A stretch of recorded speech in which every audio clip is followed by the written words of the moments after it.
Bonjour les entrepreneurs de l'immobilier, bienvenue dans cette nouvelle vidéo. Je suis très heureux de vous retrouver pour un nouveau sujet sur lequel vous m'avez sollicité. Quel est le budget que je dois prévoir sur mes travaux? Je vais vous donner tous mes conseils dans cette vidéo. À tout de suite, c'est parti.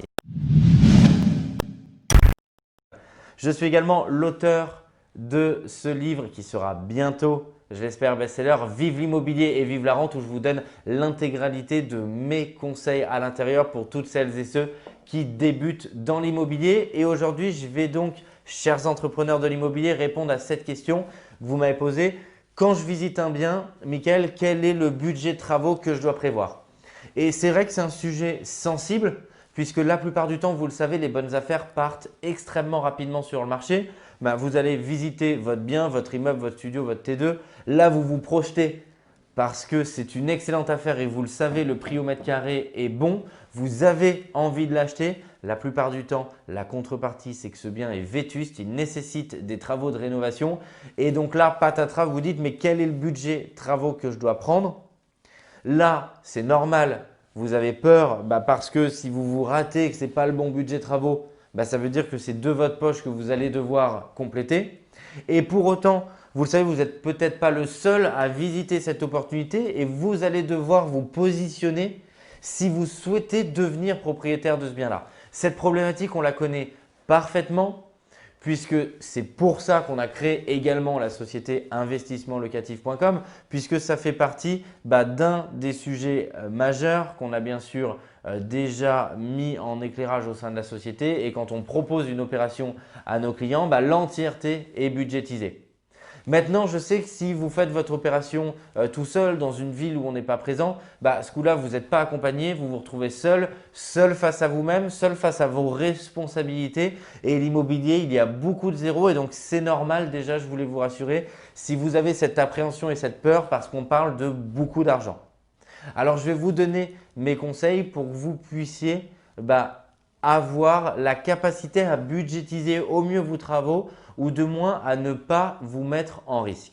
En un, il va déjà devoir déceler sur votre opération, est-ce que vous rasez tout et vous allez devoir tout reconstruire, c'est-à-dire vous gardez que le plancher, les 4 murs de l'appartement, les murs porteurs et le reste, vous enlevez tout et vous changez complètement la configuration, ou est-ce que c'est une opération de rafraîchissement? Bien sûr, ce ne sera pas le même budget si on rase tout et on repart d'une base complètement neuve que si on fait un projet de rafraîchissement. Le deuxième point qui va faire varier énormément le budget de vos travaux, c'est quels sont les matériaux que vous allez mettre à l'intérieur. Si vous mettez tout en marque Grohe, si vous prenez des matériaux à 40 € par mètre carré, du parquet pointe de Hongrie, ce ne sera forcément pas le même budget que si on se trouve dans un ratio qualité-prix inférieur, par exemple sur des matériaux à 20 € par mètre carré et par exemple sur de la robinetterie de qualité mais qui n'est pas de marque très connue. Le troisième point que je voudrais vous donner, c'est quel est le nombre de pièces d'eau ou de cuisine que vous créez.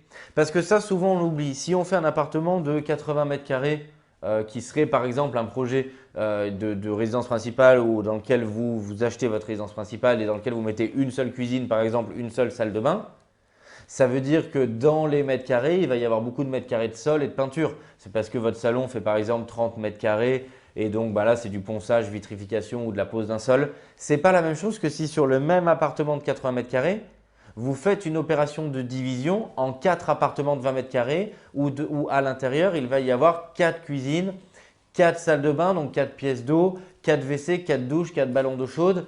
Et là, ça va être complètement différent en termes de prix. Donc déjà, ce qu'il faut bien penser dans les travaux, ça je pense que c'est important de le savoir parce que ça peut créer de l'incompréhension quand vous faites vous votre opération. C'est que ce qui coûte cher, ce n'est pas forcément 2 mètres carrés en plus de sol à l'intérieur de votre salon ou un pan de mur à peindre. Ce qui coûte cher, c'est bien entendu tout ce qui est la plomberie, les pièces d'eau, la construction des pièces d'eau, tout ce qui est plomberie, évacuation, arrivée d'eau par exemple sur une cuisine. Et donc forcément, ce n'est pas uniquement lié au nombre de mètres carrés.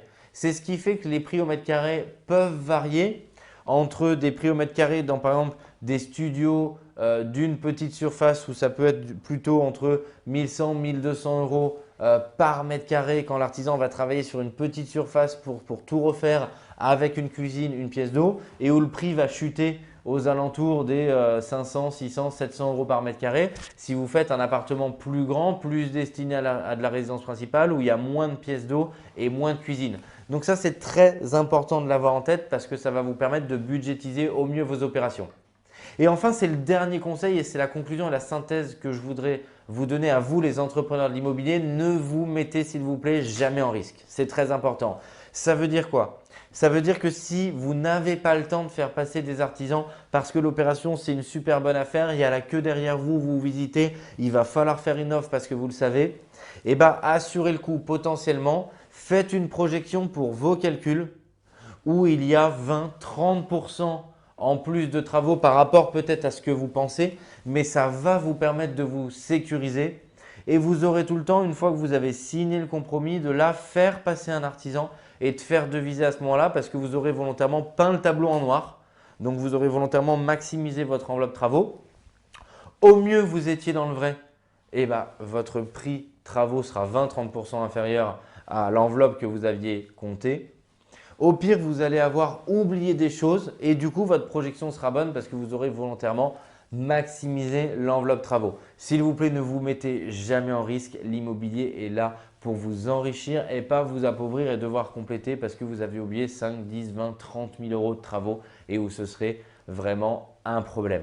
Je vous invite à mettre en commentaire de cette vidéo les différentes techniques, tips et astuces que vous pouvez donner à l'entièreté de la communauté en investissement locatif. Un grand merci parce que vous êtes de plus en plus nombreux et ça nous sert à tous et ça vous sert à vous qui regardez cette vidéo et qui souhaitez peut-être mettre un pied dans le monde merveilleux et enrichissant de l'immobilier, d'avoir énormément de valeur ajoutée. Je vous invite également à vous abonner à la chaîne YouTube en cliquant sur le bouton rouge s'abonner, la petite cloche notification pour recevoir un push en temps réel de nos conseils, de l'entièreté des conseils dans la sphère de l'immobilier à vous les entrepreneurs de l'immobilier et je vous dis à très bientôt pour d'autres vidéos. Ciao!